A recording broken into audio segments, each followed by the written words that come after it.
क्या आपको पता है कि फ्री फायर एक्चुअली में क्यों बैन हुआ है अचानक से? व्हाट्स द एक्चुअल रीजन, सही वजह क्या है जिसके चलते ये हाहाकार अचानक से हो गया?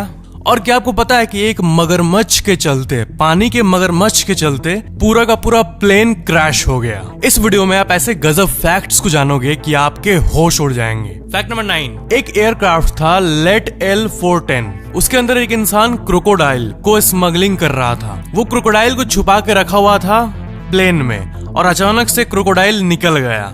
और फिर क्या हुआ कि जितने भी पैसेंजर्स थे वहां सब हड़बड़ाने लगे और आगे पीछे दौड़ने लगे। और फिर एक टाइम बाद जब क्रोकोडाइल बाहर आ गया तब उसके डर से सारे पैसेंजर्स प्लेन के एक साइड पे आ गए, जिसके चलते क्या हुआ कि जो प्लेन का पूरा बॉडी का जो बैलेंस था वो बिगड़ गया और सारे लोग एक साइड पे आ गए। और इसी के चलते प्लेन का डिसबैलेंस हो गया और वो एक साइड झुक गया और पूरा का पूरा प्लेन क्रैश हो गया। एंड इस क्रैश में टोटल 21 लोग थे, जिसमें 18 पैसेंजर्स थे और 3 क्रू मेंबर्स थे। और इन टोटल 21 लोगों में से 20 लोग मारे गए और सिर्फ एक इंसान बचा, जिंदा रह पाया। और उसी एक इंसान ने पूरी की पूरी कहानी को बताया पूरे वर्ल्ड के सामने। तो ये था हिस्ट्री के सबसे अजीब इवेंट्स में से एक। Fact number 8, Chichen Itza. इसको तो आपने जरूर देखा होगा, अभी के टाइम पे बहुत सारे हिस्टोरिकल फोटोज में ये दिख जाता है। बट जब ये शुरू में डिस्कवर हुआ था ना, तब ये कुछ ऐसा दिखता था और लोगों को लगा कि ये कोई माउंटेन है या वैसा कुछ है। बट उन्हें ये नहीं पता था कि आज से इतने साल पहले बना एक मॉन्यूमेंट है। एंड उस टाइम ये ऐसा दिखता था। फैक्ट नंबर 7, एक 23 ईयर ओल्ड मैक्सिकन रैपर है जिनका नाम है डांसुर। एंड इन्होंने एक बहुत ही गजब सा काम किया है। इन्होंने अपने नेचुरल बाल को सबसे पहले बॉडी से हटा दिया। एंड बाल के बाद क्या है कि लोग बाल हटा के नए बालों का ट्रांसप्लांट कराते हैं ताकि बाल और घने उगे और जैसा चाहे वैसा वो अचीव कर पाए। बट इन्होंने अपने नेचुरल बाल को हटा के गोल्ड के चेन्स को आर्टिफिशियली हुक कर लिया, अपने बालों में इम्प्लांट करा लिया। मतलब गोल्ड के हुक को सर्जिकली इम्प्लांट करा लिया अपने स्कैल्प पे, और अब ये कुछ ऐसे दिखते हैं। एंड जब ये हुआ था तब इनके ऊपर कई आर्टिकल्स आए थे। मतलब ये अलग दिखने के लिए ऐसा किए, लिटरली गोल्ड के चेन्स को अपने माथे पे इम्प्लांट करा दिए। फैक्ट नंबर 6, अभी जब इतना कुछ हाहाकार मचा हुआ था तब साउथ कोरिया में सोशल डिस्टेंसिंग को फॉलो करने के लिए वहां पे जो एग्जाम्स हो रहे थे ना, वो लिटरली कुछ ऐसे हो रहे थे जैसा कि आप अपने स्क्रीन पे देख पा रहे हो। मतलब ओपन फुटबॉल ग्राउंड्स में बैठा के सोशल डिस्टेंसिंग का पालन किया जा रहा था और सारे स्टूडेंट्स को इतने दूर दूर बैठाया जा रहा था। ये फोटो में आपको देखने में लगेगा कि ये पास ही है kind of, but football ground बहुत बड़ा होता है।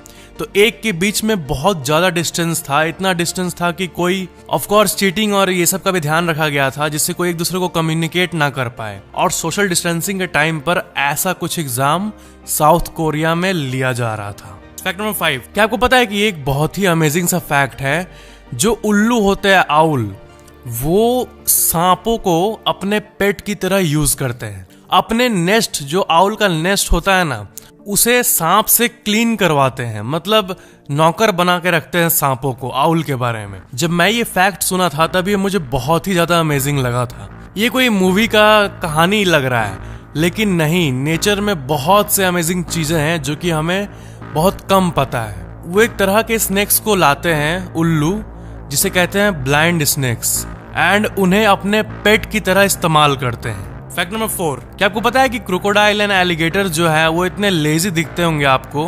ये बहुत बड़े क्रीचर्स होते हैं, लेकिन ये पेड़ पे भी चढ़ सकते हैं एंड ये हमेशा ऐसा करते रहते हैं रेगुलरली। जी हाँ, क्रोकोडाइल एंड एलिगेटर्स जो है ये क्लाइम कर सकते हैं ट्रीज में। फैक्ट नंबर 3, क्या आपको पता है कि एक स्कैमर है जो कि $242 मिलियन का एक एयरपोर्ट, एक बैंक को बेच डाला।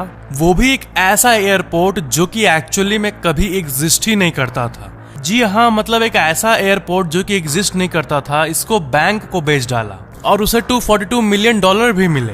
और सबसे अमेजिंग बात यह है कि 3 साल बाद जाके ये पता चला किसने तो एक ऐसा एयरपोर्ट डॉक्यूमेंट में लिखा था जो कि था ही नहीं। मतलब ये कैसे हो सकता है? $242 मिलियन। मतलब करीब 1700 करोड़ रुपए का एयरपोर्ट इसने डील में बेच डाला, जो कि एग्जिस्ट ही नहीं करता था, और ये 3 साल तक पता ही नहीं चला। जब भी ऐसा कोई डील होता है तो बहुत सारे लॉयर्स और बहुत कोई इसमें इन्वॉल्व होते हैं, बट पता नहीं कैसे सबको खरीद लिया या क्या।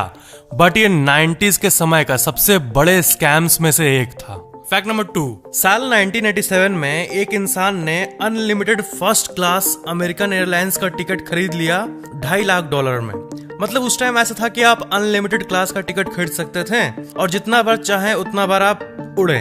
बट उसने ऐसी आदत बना ली कि वो एक सैंडविच खाने के लिए दूसरे जगह चल जाता था, या फिर बेसबॉल गेम देखने दूसरे जगह चल जाता था फ्लाइट से।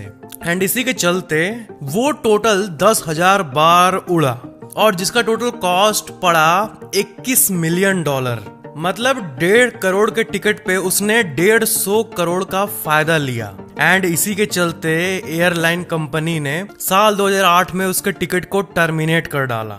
वो फर्स्ट क्लास था, फर्स्ट क्लास का टिकट, अनलिमिटेड वाला टिकट। दैट्स गजब। और इसलिए ऐसा अब कम ही होता है कि कोई एयरलाइन कंपनी लाइफ टाइम का अनलिमिटेड टिकट पैकेज दे, क्योंकि लोग इसको एकदम हद यूज करने लगते हैं इसीलिए। फैक्ट नंबर 1, क्या आपको पता है कि फ्री फायर के ऊपर क्राफ्टन ने लॉसूट फाइल किया था कुछ हफ्तों पहले? जी हाँ, आपने सही सुना। क्राफ्टन ने ये एक्यूज किया था कि पबजी मोबाइल के कुछ एलिमेंट्स ये गेम कॉपी करता है, और क्राफ्टन ने गूगल और एप्पल पे भी लॉसूट फाइल किया था ये बोल के कि वो अपने रेस्पेक्टिव ऐप स्टोर्स में इसको अलाउ कर रहे हैं। एयर ड्रॉप फीचर और बहुत सारे जो ओपनिंग सीन्स और सिलेक्शन ऑफ वेपन्स, ये सब चीज जो है, ये सब एलिजिडली फ्री फायर ने पबजी मोबाइल से कॉपी किया था। एंड ये एक रीजन हो सकता है फ्री फायर बैन का, एंड इसी के चलते शायद फ्री फायर रिमूव हो गया। बट इंडिया टुडे का आप ये आर्टिकल देखो, गूगल के स्पोक्स पर्सन ने ये कहा है कि under section 69 of the IT act ये टेम्पोररीली ब्लॉक्ड हुआ है, और जो डेवलपर्स है उसको नोटिफाई कर दिया गया है। अब इसके आगे क्या होगा ये सब सस्पेंस में है कि आगे क्या होने वाला है। एंड इसके साथ साथ 54 चाइनीज एप्स को भी बैन कर दिया गया है। वैसे फ्री फायर का कोई चाइना से लिंक नहीं है, वो सिंगापुर से लिंक्ड है। और जो 54 एप्स बैन हुए हैं उसका पूरा लिस्ट यहाँ देख सकते हो। जब तक कि गवर्नमेंट जो कही है उसके रिगार्डिंग कॉम्प्लायंस इश्यूज रिजॉल्व नहीं हो जाते हैं, तब तक फ्री फायर वापस नहीं आ पाएगा। फ्री फायर एक बहुत बड़ी कम्युनिटी है, एंड जितने भी लोग हैं सब लगे हुए हैं कि कैसे गवर्नमेंट के जो भी कॉम्प्लायंस रूल्स है उसको अबाइड करके फ्री फायर को वापस लाया जा सके। एंड आई होप ये जल्दी ही होगा, अगर कुछ सीरियस कॉम्प्लायंस का ब्रेक नहीं हुआ होगा तो ये थे आज के facts. Video like share and comment जरूर करना, और चैनल को सब्सक्राइब करके बेल आइकन जरूर ऑन कर लेना। Thank you so much for watching this video.